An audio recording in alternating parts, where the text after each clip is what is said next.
కృష్ణా జిల్లా గన్నవరం నియోజకవర్గం సూరంపల్లిలో అన్నదాత సుఖీభవ కార్యక్రమంలో శుక్రవారం సీఎం చంద్రబాబు పాల్గొని మాట్లాడారు.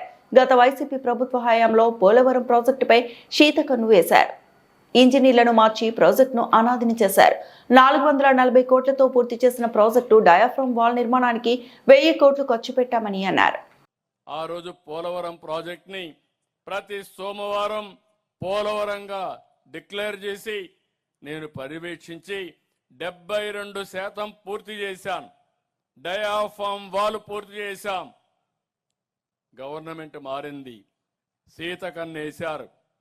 శీతకన్నేసి ఏజెన్సీ మార్చి ఇంజనీర్లు మార్చి అనాదన చేశారు. గోదావరిలో ఒక్కొక్కసారి ఉన్న పళంగా ఉధృతంగా వర్షపు నీరు వస్తాయి. అలాంటిది 20 లక్షల నుంచి 30 లక్షల క్యూసెక్స్ నీళ్లు వచ్చి ఏదైతే మనం కట్టిన డయాఫ్రమ్ వాల్ మీద పోయింది, ఆ వాల్ అంతా కూడా పూర్తిగా దెబ్బతినింది.